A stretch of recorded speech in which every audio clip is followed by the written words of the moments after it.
En primer lugar, de verdad, gracias a la librería Gapea, gracias a EDB, gracias a quienes nos han cedido esta sala tan estupenda para una presentación, porque así da gusto, es enorme, hay espacio, se os ve a todos, lo cual es genial, y gracias a vosotros por haber venido y por haber hecho este esfuerzo y bueno, no sé, acompañarnos. Es la primera vez que yo presento cualquiera de mis libros en Málaga y tenía muchas ganas, y ahora Manu nos explicará por qué estamos aquí, sobre todo.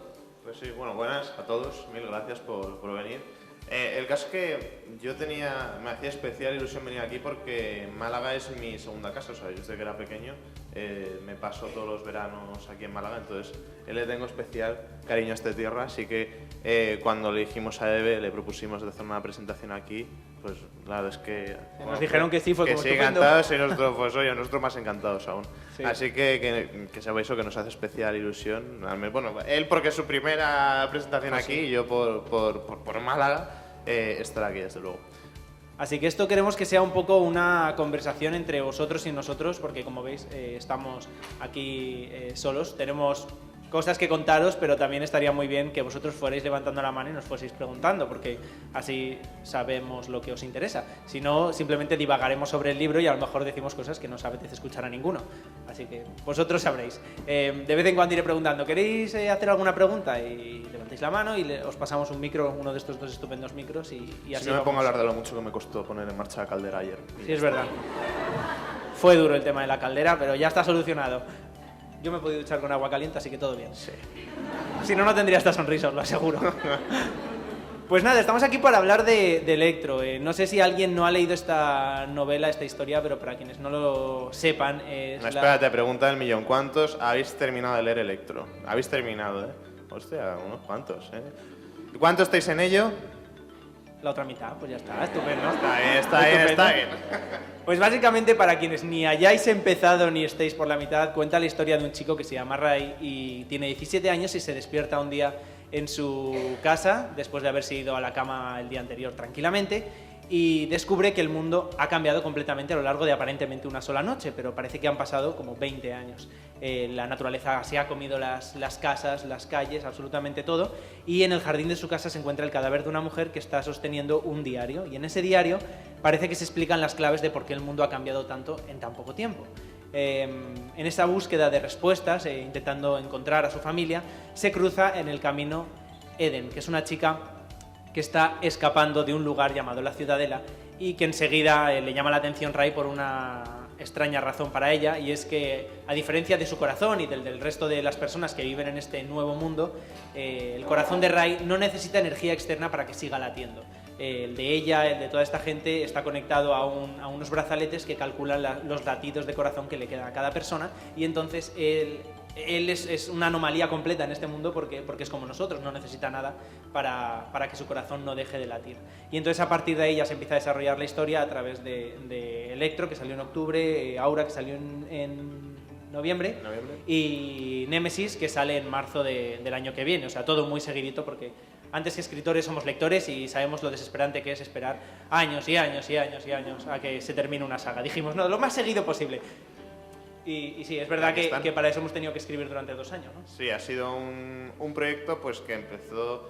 Bueno, Javi y yo nos conocimos en septiembre 13. Septiembre de 2013. Exacto. En la fiesta de youtubers, para los que os mováis por el mundo YouTube, en la fiesta de septiembre 13, de inauguración de la casa. Y allí es fácil recordarlo, cuando conocí a Manu, septiembre 13, es muy fácil, es muy fácil. Y ahí pues nos conocimos, o sea, yo venía del mundo del cine, él venía del mundo de literatura, y el caso es que yo tenía o sea, él me propuso en plan de, oye, ¿tú nunca te has planteado escribir algún libro tal? Porque había visto mis cortos, le había molado y demás, y dije, bueno, pues tengo una historia. Entonces pues empezamos a meter mano a esa historia que tenía, pero dijo, mira, tío, esto era imposible, era un horror eso. Y entonces, un laberinto, no horrible de qué horrible era, sino que es que el pobre llevaba metiendo ideas ahí desde los 6 años, yo que sé, imaginad eso. O sea, era una batidora que todavía no me había dado el batir, o sea. Era una cosa complicada, y yo puedo hacer algo de trabajo, pero milagros, ¿no? Entonces dije, mira, esta ya te la guisas y te la cocinas tú solo, y yo ya Empezamos una juntos sin querer. Claro, y el caso es que como teníamos ganas de currar juntos, dijimos, bueno, pues vamos a empezar una desde cero los dos. Entonces un día hicimos un brainstorming, una tormenta de ideas, yo con ideas de ideas que tenía para largometrajes y él con ideas suyas para libros. Y entonces en este brainstorming pues conectaron dos ideas bastante guays. Por parte bueno, digo mi parte y luego todas las datos. Por mi parte era una historia, un largo de un chaval que de repente se despertaba y habían pasado pues un mogollón de años, estaba todo destruido en modo posapocalíptico, que es un poco, o sea, es la premisa de Electro en sí. Y... Sí, mi idea era más una idea de libro, o sea, una estructura de novela, porque no era... La idea en sí todavía no la tenía, era simplemente una estructura y me gustaba la idea de imaginar un libro en el cual en una de las caras de una página apareciese una historia y en la cara contraria apareciese la hoja de un diario que va explicando lo que está pasando en la cara contraria. Y entonces así podías leer como dos historias a la vez, por separado o juntas. Y eso se lo conté a Manu y entonces a partir de ahí se empezó a desarrollar la idea de meter un diario dentro de Electro que empezase a explicar qué es lo que había pasado para que ese mundo que él había imaginado pues apocalíptico, yo no lo había imaginado de ninguna manera en esta idea estructural, tuviera lugar. Y entonces a partir de ahí empezamos a construir los personajes, la ambientación y la historia en sí de estos tres libros, que yo creo que fue lo más complicado pero también lo más emocionante, porque se dice siempre que hay dos tipos de escritores, ¿no? Unos que son de brújula y otros que son de mapa. Los de brújula son aquellos que crean una situación, unos personajes y adelante, ¿no? Y se ponen a escribir y dejan que los personajes les sorprendan. Este tipo de historias, por ejemplo, las escribe Cornelia Funke, la autora de Reckless o de Corazón de Tinta. Ella dice que ella nunca sabe cuándo va a acabar el libro, de repente llega al final, ¿no? No entiende cuándo ha ocurrido, va escribiendo la historia, los personajes van desenvolviéndose, vienen y van y luego llega al final. A mí eso me parece imposible porque después de 50 páginas me empieza a desesperar y si no sé lo que va a ocurrir en la página 51 ya lo dejo, ya está. No, esto no va a ninguna parte. Me pasó con un libro de 300 páginas, no quiero que me vuelva a pasar nunca más. Sí, todos muertos, ya está, eso es lo que se podría hacer. Pero no es el plan. Ese sería el plan, pero a los lectores no les gustaría, entonces me obligo a trabajarlo un poco más. Y nosotros que somos de Mapa, que son estos autores que organizan toda la historia, guión, con un guión delante, ¿no? Capítulo 1 va a pasar esto, capítulo 2 va a pasar esto, hasta el final. Y a eso tenéis que añadirle que es que yo vengo del mundo del guión y en guión somos el triple de estructurados. O sea, hay como una serie de pasos hasta llegar a lo que es que te pones a escribir el guión. Y bueno, este hombre aquí lo ha sufrido bastante porque sobre todo yo me acuerdo mucho el momento que el famoso paradigma, que es básicamente coger y en mi pizarra tracé una línea enorme y dije planteamiento, unido y desenlace. Y ahora vamos a coger y destripar toda la historia en una estructurarla, ¿no? O sea, en plan el esqueleto, digamos. ¿No? Con su detonante, su clima, Sí, sus sí. puntos de giro, que a mí todo eso me sonaba chino total. Yo decía, pero si es que yo llevo escribiendo ya llevo 12 novelas, ¿qué me estás contando de puntos de giro? ¿Pero qué dices? Yo estaba desesperado, ahí no entiendo nada. Entonces, al mismo tiempo que me explicaba eso, me daba una clase magistral de guión rápido, de cinematográfico, así un poco por encima. Lo cual estuvo bastante bien y además nos ha servido mucho para el libro. Y yo, a partir de ahora Manu, cada vez que viene a mi casa y ve que con la nueva novela tengo ahí un guión, dice, te ha servido, Sí, tiene ahí el guión. Y yo lo quito en plan, cállate, cabrón. Esto lo he aprendido yo solo. Y yo creo que desde luego la clave de trabajar ha sido esa, ¿no? Porque, o sea, tenéis que tener en cuenta que nosotros no empezamos a escribir capítulo 1, espejos, no sé qué es cómo empieza Electro, no empezamos hasta yo creo que 2 o 3 meses. Sí, 3 meses por lo menos después de haber empezado a pensar. Porque, y una de las cosas que nos ha funcionado mucho ha sido eso, ¿no? Esa preparación a la hora de trabajar los dos puntos, de tener muy claro que, aunque Javi esté escribiendo el capítulo 15, sé perfectamente lo que ha ocurrido en el capítulo 15. O sea, luego, obviamente, está esperando ahí impaciente a ver cómo lo ha contado, ¿no? Que es la gracia. Mira, yo cuando empezamos a escribir esta historia, después de haber tenido claro todo esto que os he dicho, el guión y todo esto, Manu fue el primero que escribió un capítulo, él escribió el primer capítulo. Era mi primera vez en esto de escribir un libro, Sí, así que exacto. me dijo, Ale, chaval, escribe tú el primero, a ver cómo vas. Y el caso es que, a ver, pues inconscientemente, pues Ray se parece bastante físicamente a mí. No, Ray se parece un montón a él, o sea, yo iba leyendo y decía, Manu, vamos a ver, Manu, te das cuenta de que Ray lo único que tiene diferente de ti es el nombre, ¿no? Quiero decir, era como, no, en realidad no, no sé, tiene un perro, coloca los DVDs ahí perfectamente en orden, como tú. Bueno, pero esa... puede haber muchas personas que tengan un perro y colocan los... Es alto, los DVDs es moreno, en fin, quiero decir, era como... Y él juraba y perjuraba que no, que no Vale, tenía nada vale, que sí, ver con él. físicamente se parece un poco, pero... ya está, ya lo he dicho.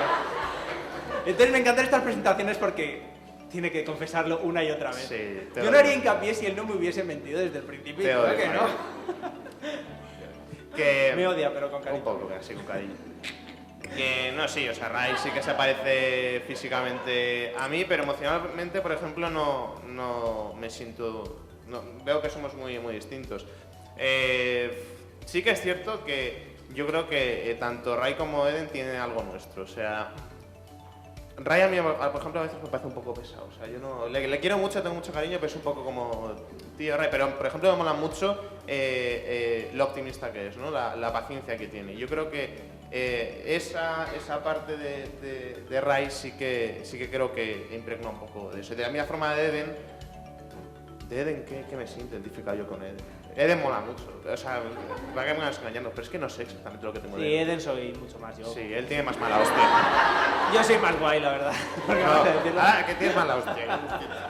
Pero es verdad que Eden tiene muchos prontos, y yo también tengo muchos prontos, pero luego también soy bastante resolutivo. O sea, me encuentro en una situación y, Dios, esto es horrible, no entiendo nada, ¿qué está pasando? Me enfado y luego ya como, vale, esta es la solución y a partir de ahora todo está bien, ¿no? Y eso tiene... Muy impulsiva ese Eden. Sí, y yo también soy muy impulsivo, entonces eso también lo impregna bastante. Y es verdad que Ray y Eden son muy contrarios, pero al mismo tiempo se complementan. Ray es un chico que a sus 17 años, esto siempre lo dice Manu y me gusta mucho, que es verdad que Ray es un reflejo de lo que está pasando en muchas situaciones en España en particular, porque es el caso que conocemos, pero también en muchos otros países, de un chico que tiene muy claro lo que va a pasar con su vida. Él quiere ir a la universidad, quiere tener un trabajo, quiere tener una familia, y de repente de la noche a la mañana sus sueños se ven truncados. En el caso de la realidad que nos toca vivir a muchos, es el hecho de la crisis, que de pronto te desmorona por completo y tienes que empezar a buscar las castañas en otro lado, tienes que salir por otro sitio y tienes que seguir luchando, ¿no? Y en el caso de Ray es evidentemente este universo, la metáfora está en ese universo que se encuentra, que no entiende. Y por otro lado está Eden, que es una luchadora que le han hecho tanto daño en el pasado que tiene claro que la manera de que no te hagan daño es estar completamente sola, porque así solo tienes que preocuparte por ti. Y aunque a Ray al principio le trata como una herramienta más, ¿no? para su guerra personal, poco a poco se va dando cuenta de que es más fuerte según va pasando el tiempo con él. No, y además que Ray es también un tío muy, muy independiente y Eden también, entonces son dos caracteres que chocan totalmente. Entonces, lo bonito yo creo, sobre todo a la hora de escribir, cuando llegamos al final de Electro nos dimos cuenta que es que son como imanes que al principio se repelían totalmente y que al final son un pack, ¿no? O sea, que funcionan perfectamente bien los dos, y es porque yo creo que han sabido dar brazo a torcer uno al otro y ya tienen una relación guay. Entonces... ¿Había alguna pregunta por aquí? ¿Me ha parecido? ¿Me he inventado? Algunas de las preguntas que quería haceros ya la habéis contestado Obviamente. automáticamente. ¿Ves? Pero Por dejarme hablar, que te lo he dicho, que levantes la mano antes. una un poco más personal para vosotros. Entre los tres tipos de criaturas que habéis creado, Sí. si tuvierais que enfrentaros a alguno de esos tres tipos o a Eden, ¿cuál os daría más miedo? Bueno, ¿A cuál de las tres os daría más miedo enfrentar? ¿A cuál entre las tres y Eden? para ¿Cuál quien no haya leído el libro y tal, esto no es un spoiler, es verdad que en este universo hay más criaturas que los humanos, y además que lo pone en la contra, que los humanos dejan de ser el eslabón más fuerte de todo este universo que nosotros conocemos. Aquí hay tres tipos de criaturas, unas muy salvajes, otras que son que viven en la oscuridad, otras que son muy frágiles aparentemente, pero que en masa son muy violentas y muy peligrosas, y a eso hace referencia la pregunta. Yo creo que yo los infantes. O sea, los infantes me dan un mal rollo que no veas. Sí, Verdad, esos son los de la o sea, oscuridad. Son...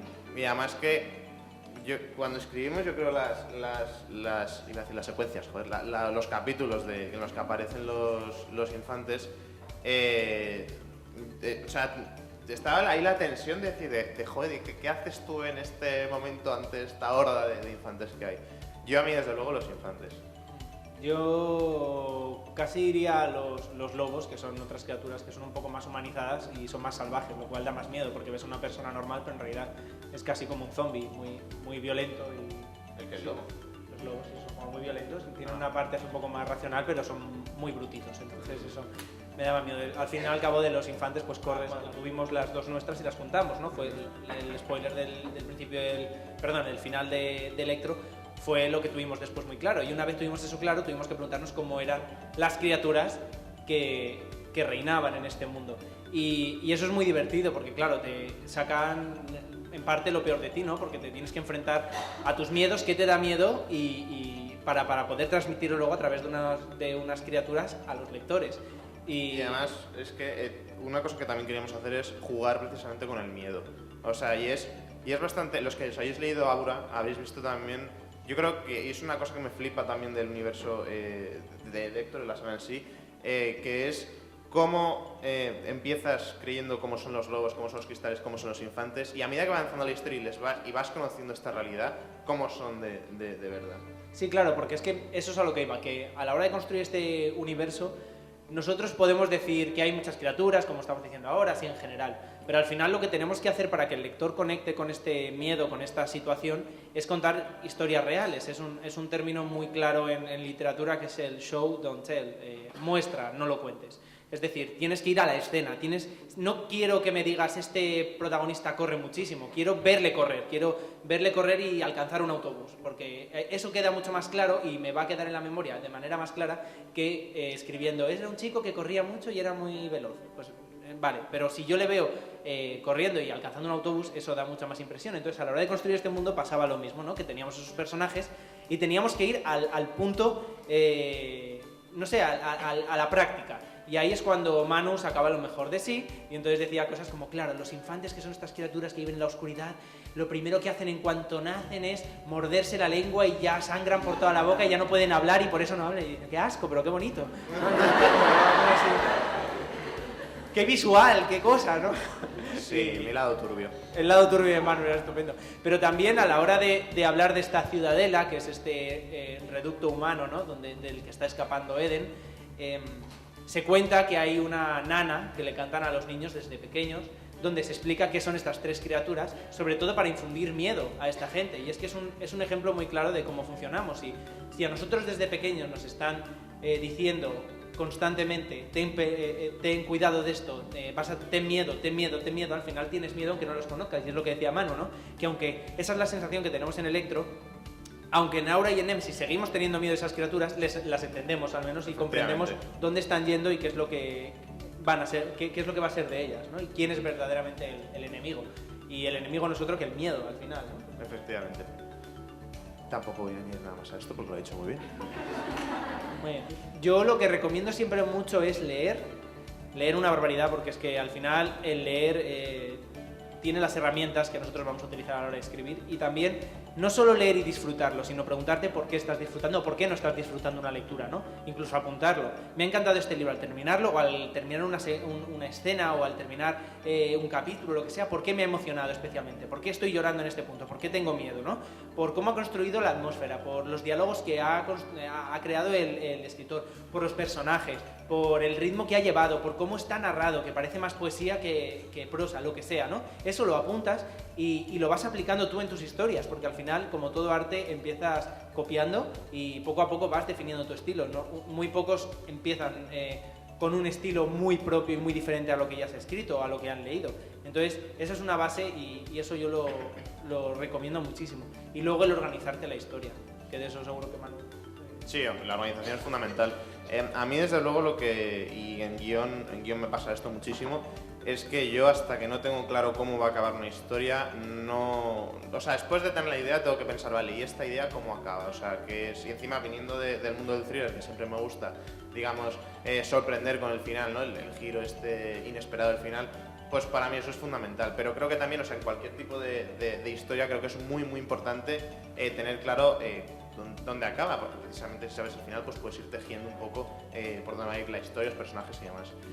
Y otra cosa, por ejemplo, siendo esta mi primera incursión dentro del mundo de la literatura, una cosa que me pasaba muchísimo es que de repente me quedaba bloqueado, en plan de, pues no sé, o sea, sabiendo lo que tenía que escribir, no venía inspiración y sabía cómo contarlo y demás. Entonces, una cosa que me ayudaba mucho y que me decía Javi, me decía, tío, ponte a leer el libro que te estés leyendo o a ver una peli o lo que sea, o sea, a ver otra historia, ya sea de forma de una película, una serie o otro libro, porque eso te hace desconectar, pero a la vez te inspira, ¿no? Te inspira para decir, pues oye, me gusta mucho cómo en esta película que acabo de ver de, yo qué sé, comedia romántica, supongo que no tiene nada que ver, pero comedia romántica, me gusta cómo está tratado este tema de personajes, de cómo aceptar el tal, no sé qué. Entonces, eso te puede inspirar a la hora de en ese bloqueo que tienes y seguir adelante.